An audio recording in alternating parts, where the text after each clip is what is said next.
quero trazer uma breve reflexão que encontra-se lá no livro do Evangelho de Lucas, capítulo 23, versículo 61 em diante. É um texto que me toca muito, porque Pedro havia negado Jesus pela terceira vez e o galo cantou. E Pedro se lembrou das palavras que o Senhor Jesus tinha dito a ele, que antes que o galo cantasse, ele o negaria por 3 vezes. E quando Pedro se vira, ele tem um encontro com Jesus naquele mesmo momento. E diz a Bíblia que Jesus olha bem nos olhos de Pedro. E eu creio que ele foi envolto por um amor e uma liberação de perdão que constrangeu a Pedro naquele momento. E ele sai dali e vai chorar e chora amargamente. Esse amargamente é de maneira tão intensa, uma maneira que eu não sei explicar, talvez até com sussurros, porque foi algo que Pedro vivenciou, porque no seu ministério Jesus investiu pesadamente em Pedro. Sempre que nós lemos os evangelhos, Pedro, Tiago e João eram geralmente esses que eram selecionados para missões específicas com Jesus, na sua intimidade, algo que era revelado só a quem era íntimo. Não que os outros não fossem, mas era algo que era tratado com eles para que eles pudessem depois ensinar. E Pedro teve essa experiência. E o que me alegra é que isso resultou em fruto no ministério de Pedro, porque depois dali, eu nunca vi alguém tão apaixonado e tão ousado na palavra como Pedro foi. Quando a Bíblia diz, quando Jesus disse que daria a ele as chaves dos céus, essa chave é a palavra de Deus. Quando Pentecostes acontece, Pedro começa a falar da palavra, e é a palavra que leva o povo a reconhecer que Jesus era o Messias esperado, e através daquela palavra que foi manifesto, lembrando das palavras do profeta Joel, as pessoas começam a se converter.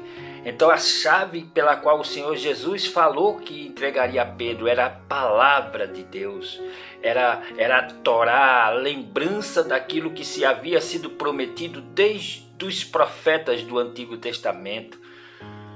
E Pedro se torna uma nova pessoa, se torna uma pessoa grata, tão grata que ele não ousa querer morrer da maneira que o Senhor Jesus morreu, quando no fim da sua vida, ele pede para ser crucificado de cabeça para baixo, né? Porque ele não aceita ser morto da forma que o Rei dos Reis morreu. Então isso fala de gratidão, bênção. Nós precisamos ser gratos, nós precisamos reconhecer aquilo que se é feito por nós. Valorize as oportunidades, valorize a quem te dá valor, valorize aqueles que sabem te dar honra, te sabem te dar o devido valor, para que no tempo de que você precise fazer reconhecer ou reconhecer daquele que te ajudou, você não exulte. Eu me lembro agora de um filme, era Rock 5, né? Onde um jovem Rock havia parado de lutar, tinha desistido, e de repente se aproxima dele um jovem com sonhos, com desejo de querer ser um grande boxeador, porque via em Rock o seu ídolo, e ele pede para que Rock treine, que o ajude. Rock hesita em querer fazer isso, mas ao mesmo tempo começa a se identificar com o seu começo e tenta de alguma forma exultar, mas o desejo e o amor porque ele tinha pelo boxe era maior, e ele viu ali a oportunidade de perpetuar um legado. E Rock aceita o desafio, começa a treinar aquele jovem, e depois de algum tempo algumas lutas surgem, né? E ele começa a vencer, começa a se destacar, mas para a grande mídia ele ainda não representava nada.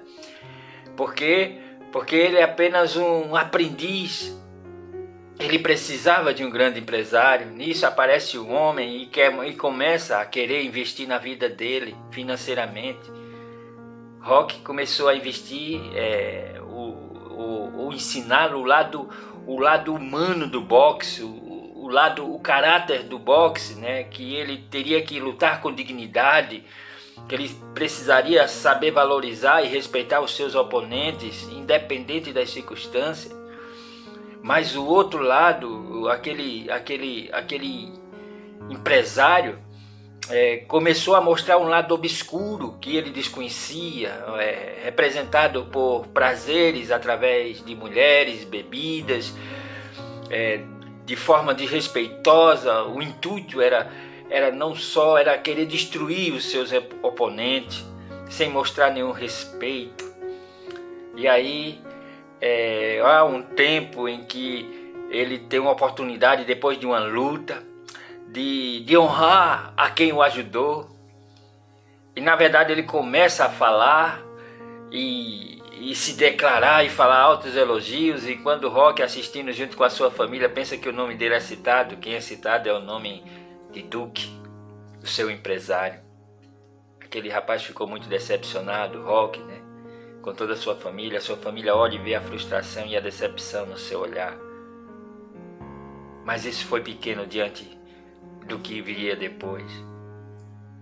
Aquele jovem começa a ser questionado pela mídia que ele tinha pequenas lutas e que ele precisaria enfrentar o melhor. E as pessoas que o cercavam começaram a influenciá-lo para que ele desafiasse o seu mestre, para que ele pudesse enfrentar Rock. E ele assim o faz e começa a desafiar. E ele, tudo isso em prol de dinheiro. Mas em nenhum momento mostrou gratidão diante de todo o reconhecimento que ele ali tinha, em virtude daquilo que ele tinha aprendido com Rock. E ele vai e desafia, e o seu empresário em cima, querendo que ele desafiasse, e usou de palavras frívolas, palavras de baixo escalão, desmoralizando aquele herói, em prol tudo de um interesse pessoal. Ele queria marcar um legado, mas a única coisa que ele fez foi se destruir. Depois de várias tentativas frustradas, ele machuca alguém que Rock muito ama, seu cunhado, e a partir daí Rock não hesita em enfrentá-lo. Mas não ia enfrentá-lo por causa de dinheiro, não foi com dinheiro, foi no pátio. E o seu empresário não queria, porque tudo que o seu empresário queria era sugar o dinheiro e a força daquele jovem. Mas só Rock o desafiou e é travado uma grande luta. E no final Rock consegue vencê-lo. Mais uma vez, os bons prevaleceram. Isso me traz essa lição, benção, porque nem sempre o reconhecimento vai vir de quem você espera. Nem sempre o que você fizer por alguém vai vir daquela pessoa que você fez. A Bíblia ensina que tudo que a gente fizer, faça como para o Senhor, esperando nele o reconhecimento. Eu aprendi muito com esse filme. Nós precisamos ser gratos, independente das circunstâncias, independente das decepções que alguém tenha te proporcionado. Seja sempre grato ao Senhor pela oportunidade que Ele te dá de ser útil para alguém, de ser bênção. Se formos esperarmos de pessoas, eu sinto dizer que você vai ter decepção em cima de decepções. Mas espere do Senhor a sua recompensa. Faça como que o amanhã não fosse existir. Faça como que você não precisasse. Porque quando você ajuda alguém, não é troca de favor. Se você se sentir como um canal de Deus na vida daquela pessoa, Deus vai te abençoar. Deus vai te usar. E Deus vai usar outra pessoa para também te abençoar. Porque Deus não fica devendo nada a ninguém. Mas valorize tudo aquilo que se é feito para você. Pedro teve a oportunidade dele. E glória a Deus que ele aprendeu com os seus erros. E nós também podemos aprender a nos tornarmos pessoas melhores e maduras. Então, bênção, viva o seu melhor a cada dia. Sirva o seu semelhante como se você não precisasse dele para nada, mas como servindo para o Senhor, esperando de Deus que Deus possa te agraciar. Não sei como Deus pode te abençoar, mas eu sei que as bênçãos de Deus, elas alcançam uma dimensão que a nossa mente humana não dá para calcular. Mas que Deus possa te abençoar, que Deus possa te fortalecer, que você possa aprender com essa lição com Pedro, que mesmo que você entristeça o coração de Deus, que você o magoe com as suas palavras ou atitude, Ele jamais deixará de acreditar em você, Ele jamais te deixará de te amar. Deus te abençoe e até o próximo.